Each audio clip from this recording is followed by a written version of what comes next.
Wukong plucked a handful of fur from his arm and blew it into the air with a muttered incantation.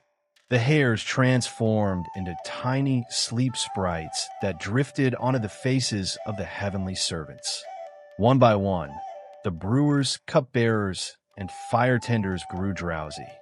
Their arms went slack, their heads bowed, and they sank into deep slumber, leaving the entire jade pool unguarded. With the servants lost in enchanted sleep, Wukong seized his chance. He grabbed trays of ambrosia and jade nectar, rare delicacies and immortal fruits arranged in dazzling abundance. He wandered the long corridors, popping morsels into his mouth, drinking straight from jars and vats, gulping down the finest wines heaven had ever brewed. He ate and drank without restraint, gorging until his head swam with intoxication. The wine hit him hard. He staggered in circles, hiccuping and muttering to himself. This is bad, very bad. The guests will arrive any moment, and what will they find? A drunken monkey among the empties? If they catch me here, it is finished. I had better get back to my mansion and sleep this off before anyone notices a single thing amiss. But in his drunken haze, the great sage took a wrong turn. He stumbled not toward the palace of equal heaven, but upward, higher and higher, until he found himself standing before the gates of the Ch.5 palace, the highest heaven of all, the realm of the great Lord Lao himself. Wukong blinked, then laughed. Well now, I have always meant to visit the old fellow. Why not today? He straightened his robes and stumbled inside.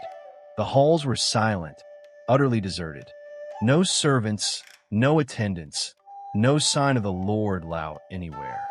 For the great sage had gone to the upper pavilion with the ancient Buddha of burning lamp, lecturing on the highest mysteries while every immortal boy and general stood listening at his side.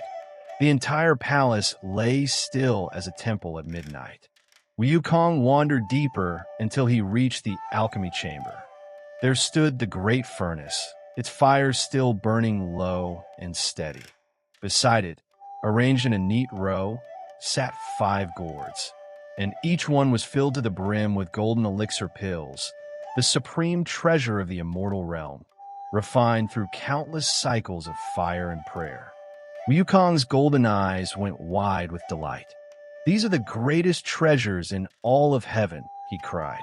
I have studied the way of immortality myself, but never had the leisure to refine such pills. And here they are, sitting unguarded with nobody home. He appended the first gourd, poured the golden pills into his palm, and tossed them into his mouth like roasted beans. One gourd after another, he swallowed every last one. The elixir hit his bloodstream like a thunderclap. In an instant, the drunken fog burned away and his mind went sharp and clear. And with that clarity came terror. This is catastrophe, he whispered. I stole the peaches. I drained the heavenly wine. And now I have eaten the Lord Lao's entire store of golden elixir. If the Jade Emperor learns of this, my life is finished. He bolted from the Ch.5 palace and did not retrace his steps. Instead, he raced to the West Heaven Gate, cast a spell of invisibility over himself, and slipped past the celestial guards without a trace. He dove through the clouds, plunging downward through layer after layer of heaven, falling like a shooting star toward the world of mortals, toward the only home he had ever known. He brought his cloud to a halt above the mountain of flowers and fruit. Below, banners flashed in the sunlight, spears and halberds gleamed. The 4 mighty generals and the 72 demon kings were drilling their troops on the plateau, practicing formations in combat. Wukong cupped his hands to his mouth and shouted down to them, "Little ones, your great sage has returned at last." The monsters dropped their weapons and fell to their knees. "Great sage, you are so carefree. You left us behind for so long and never once came back to check on us." Wukong waved his hand dismissively. It was not that long at all. He strode into the depths of the cave, and the 4 generals hurried, to prepare a place for him to rest. The generals bowed low and asked, "Great sage, you were in heaven for over 100 years. What post did you hold?" Wukong laughed in surprise. 100 years? It felt like barely half a year to me. The generals exchanged glances.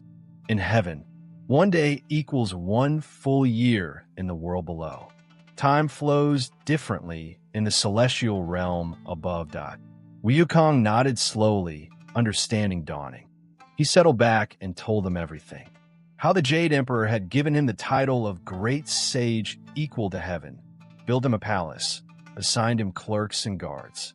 How he had been put in charge of the peach garden. How the Queen Mother had excluded him from the peach banquet. How he had crashed the party, devoured the feasts, drained the wine, and eaten every last golden pill from Lord Lao's palace. The monsters cheered at his audacity. They brought out fruits and poured him a stone bowl of coconut wine. Wukong took one sip and grimaced, baring his teeth. Terrible. Absolutely terrible. The generals laughed. Great sage, after drinking the wine of heaven, how could earthly wine please your tongue? As the old saying goes, the sweetest water is the water of home. Wukong grinned at that. And the dearest people are the people of home, Wukong finished. When I was feasting in the Jade Pool, I saw jars of the finest nectar lined up in the corridors. You have never tasted such things. Wait here. I will go back and steal a few jars for you all. One sip and you will live forever. The monkeys erupted in joy as Wukong sprang from the cave. He somersaulted back to heaven, slipped through the Jade Pool unseen, and scooped up 4 enormous jars of heavenly wine. 2 tucked under his arms, 2 gripped in his hands, and brought them home for a celebration with his monkeys. Meanwhile, far above, the 7 fairies finally